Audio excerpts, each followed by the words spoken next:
নাম থাকতো যদি পাখা, দয়াল নবী গো তুমি মরণ কালে দিও মোর দেখা। দয়াল নবী গো তুমি মরণ কালে দিও আমায় দেখা। আল্লাহুম্মা সাল্লি আলা সাইয়্যিদিনা মাওলানা মুহাম্মদ ওয়া আলা আলি সাইয়্যিদিনা মাওলানা মুহাম্মদ। এ আমার আব্বাদের, আমার সোনা মানিকেরা, এইদিকে হযরতে আবু যার, আবু কাতাদা রাদিয়াল্লাহু তাআলা আনহু, দুইজন আপনার সাহাবী আপনার নবী পাকের আপনার তীর মুবারকটা বের করবে। হযরতে আবু যার রাদিয়াল্লাহু তাআলা আনহু আপনার যখন তার তীরটা বের করতে গেলেন, আপনার কি না জীবনীতে পাওয়া যায়, মাদারিজ নবুওয়াত দ্বিতীয় খণ্ডের মধ্যে আপনার পাওয়া যায় আবু যার রাদিয়াল্লাহু তাআলা আনহু আপনার যেন দুটো দাঁত আপনার ভেঙে গেল। তীরটা যখন বের করতে যাবে দুটো দাঁত যেন ভেঙে গেল। বিরাদার মুআজ্জাজ সামানিকেরা, নবী এখন আপাতত সুস্থ, নবী আমার সুস্থ অবস্থায় আছে। হযরত আবু যার মনে মনে করতেছেন যে একটু দেখে আসি বাইরের কার হালচালটা। হযরত আবু যার রাদিয়াল্লাহু তাআলা আনহু আপনার কিনা বেরিয়ে গেলেন। যাওয়ার পরে দেখতেছেন আপনার এলান হয়ে গিয়েছে, প্রচার হয়ে গিয়েছে। সব সাহাবীরা কান্না করতেছে, এত কান্না করতেছেন, এত কান্না করতেছেন।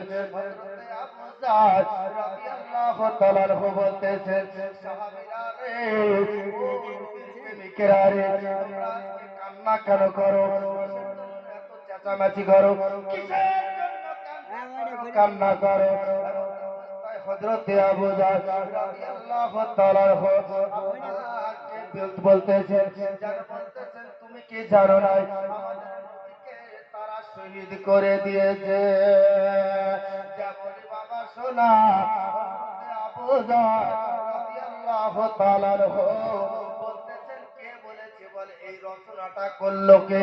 বলে ওই আবু সুফিয়ান পাহাড়ের উপরে দাঁড়িয়ে দাঁড়িয়ে এই রচনাটা করেছে। বলে আমার নবী আজ জিন্দা, কালো জিন্দা। বলেন সুবহানাল্লাহ, সুবহানাল্লাহ। মরা নাই, মরা নাই রে। সুবহানাল্লাহ, সুবহানাল্লাহ। নবীকে যারা মরা বলে তারাও মরা। এবার ঠিক কিনা? সাধারণ মানুষই তো মরে না, মরে নাকি? আচ্ছা যদি মরে তো কবরে আমাদের সালাম দেওয়ার দরকারটা কি? মরে যদি মাটির সঙ্গে সবই মিশে যায়, নবী যদি তোমার মতো হয়, তুমি একটু কাজ করে তোমার বগলে একটু দেখো, সেন্টটা একটু শুনে দেখো কত সুন্দর সেন্ট। না না, নারে তাকবীর, নারে তাকবীর, নারে রিসালাত, ইয়া রাসূলুল্লাহ। মাসলাকে আলা হযরত জিন্দাবাদ, উলামায়ে আহলে সুন্নাহ জিন্দাবাদ, হানাফি মাযহাব জিন্দাবাদ, নারে গাউস, ইয়া গাউস, নারে খাজা, নারে রাজা, ইয়া রাজা, ঈদে মিলাদুন নবী জিন্দাবাদ, নারে তাকবীর, আল্লাহু নারে রিসালাত, ইয়া রাসূলুল্লাহ। মাসলাকে আলা হযরত জিন্দাবাদ, উলামায়ে আহলে সুন্নাহ জিন্দাবাদ, দ্বীন ইসলাম জিন্দাবাদ, দ্বীন ইসলাম জিন্দাবাদ। আল কোরআনের আলো ঘরে ঘরে জালো, আল কোরআনের আলো ঘরে ঘরে জালো। প্রধান বক্তা জিন্দাবাদ, প্রধান বক্তা কারি মাওলানা মোহাম্মদ মুজাক্কির হোসেন জামানী সাহেব জিন্দাবাদ, জিন্দাবাদ।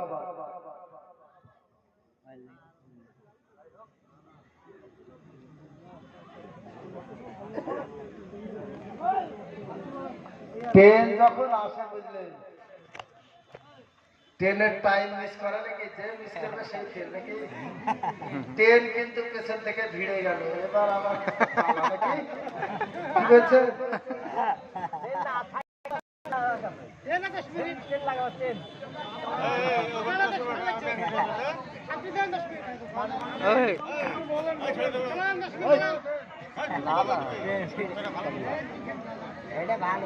হ্যালো হ্যালো, আমাদের প্রধান বক্তা সুদূর জলঙ্গি থেকে আগত কারি মাওলানা মুজাক্কির হোসেন উপস্থিত হয়ে গেছেন। যিনি বক্তব্য রাখছেন উনিও জলঙ্গিত বাড়ি। প্রধান বক্তা উপস্থিত হয়ে গেছে। প্রধান বক্তা সালাম কালাম করে দোয়া করে শেষ করে দিবে। এ আমাদের শেষ বক্তা। আপনারা ধৈর্য ধরে বসুন, 2-5 মিনিটের মধ্যে উনি উঠে পড়বেন। যাই হোক, প্রধান বক্তার আগমন বুঝলেন, আর শুভেচ্ছা স্বাগতম নাকি। তো বক্তা সাহেব চলে এসেছেন, তো বক্তাকে রেখে বক্তব্য দেওয়াটা এটা শোভা পায় না। তবুও আমি ওনার কাছ থেকে 5 থেকে 7 মিনিট, আমি 10 মিনিট সময় দিচ্ছি। আপনারা খুশি তো নাকি? বাজার একটা কে কে বাজার একটা হাত উঠাতে দেখি। ওই দেখেন,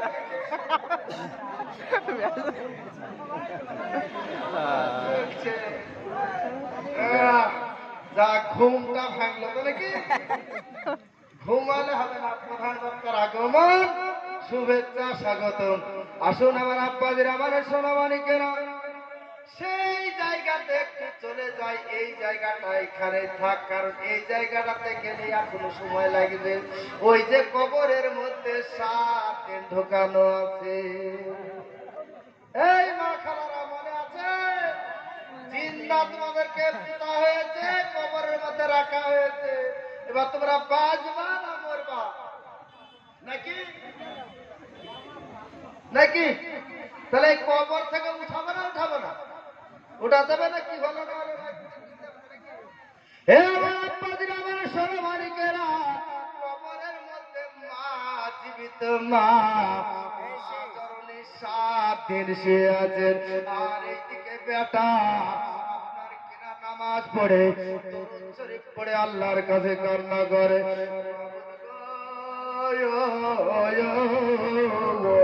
আমার মার যেন কিছু না হয়। আমার আমার জন্য এই কবরে চলে গিয়েছে জীবিত অবস্থায়, আমার মা জননীকেও তুমি বাঁচিয়ে রাখো। চলে যায়, 2 দিন চলে যায়, চলে যাওয়ার পরে 5 দিন 6 দিন 7 দিন যখন হয়ে গেল,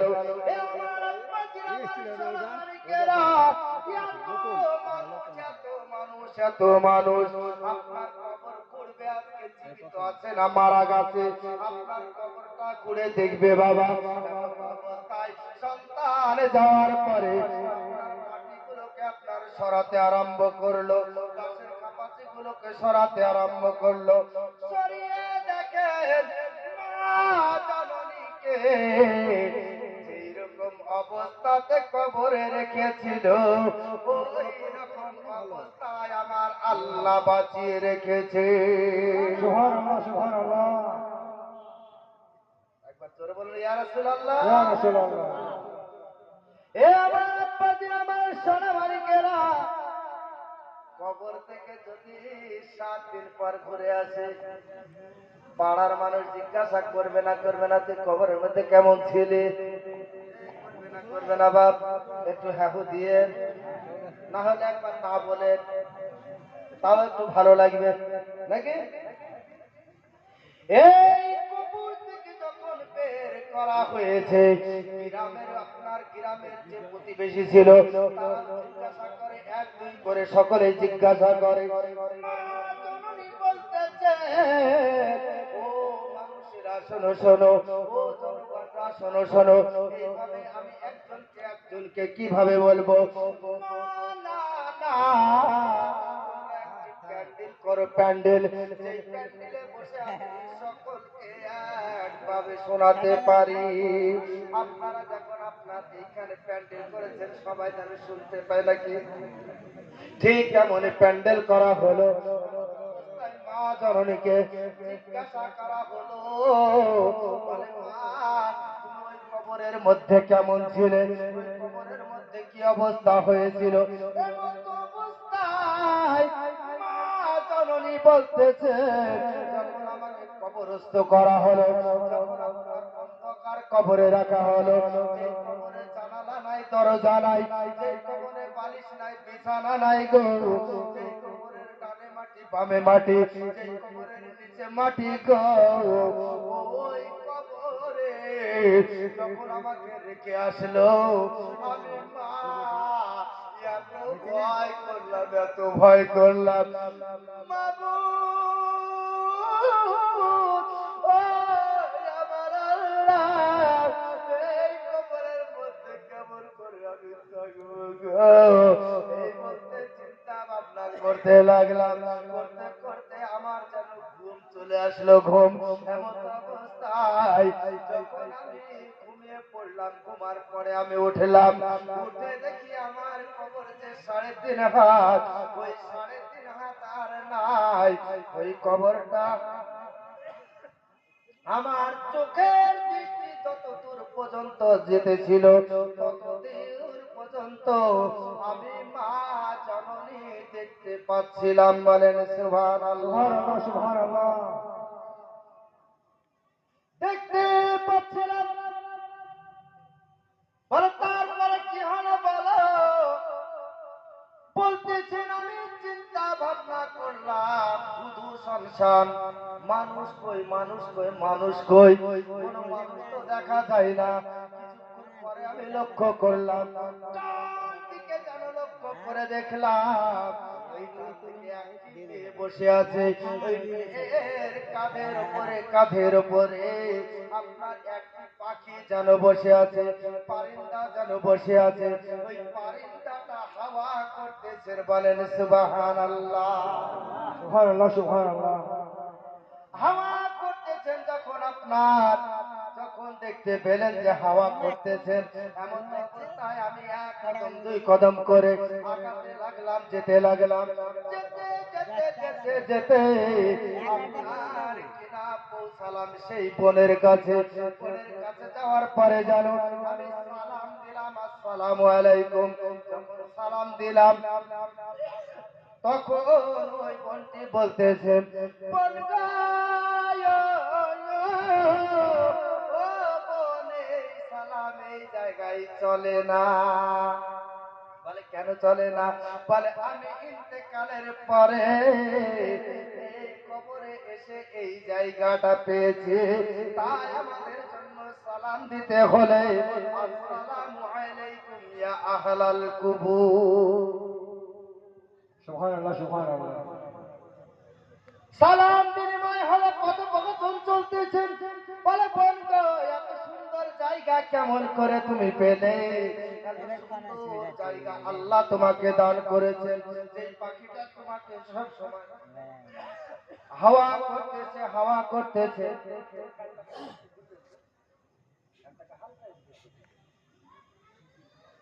হাওয়া করতেছে, এত সুন্দর জায়গা কেমন করে পেলে? এমন অবস্থায় মেয়েটি বলতেছেন, বোন গো, পৃথিবীর জমিনে আল্লাহ পাক রব্বুল আলামিন আমাকে একটি সুন্দর জিনিস দিয়েছিল, যে জিনিসটা হলো আমার প্রাণের স্বামী। সুবহানাল্লাহ, সুবহানাল্লাহ। যেই স্বামীটা যখন যেই কথা বলতো, সর্ব কথাগুলো আমরা শুনতাম, আমি শুনতাম। যদি ফরজেও কোন রকমের কাজা হয়ে যেত বা কোন রকম খাটতে হয়ে যেত, কিন্তু আমার স্বামীর অবাধ্য কখনো হতাম না। এই কারণে আমার আল্লাহ পাক রব্বুল আলামিন আমাকে এত সুন্দর জায়গা দিয়েছেন। ওই আপনার কিনা মা জননী আবার ঘুরে আসতে লাগলে, আসার পরে দেখতেছেন যেন ওই জায়গা থেকে বাম দিকে লক্ষ্য করে, বাম দিকে লক্ষ্য করার পরে দেখতেছেন একজন মহিলা যেন আপনার বসে আছেন। মহিলার কাঁধে একটি পাখি বসে আছে। ওই পাখি চিতা আপনার কেনা দাঁত দিয়ে তার আপনার মুখ দিয়ে আপনার মাথার মগজগুলো টুকরিয়ে টুকরিয়ে খাচ্ছে। আপনার কেনা এক কদম দুই কদম করে চলতে আরম্ভ করলেন বাবা। চলতে চলতে আপনার সেই বোনের কাছে যাওয়ার পরে বলতেছেন,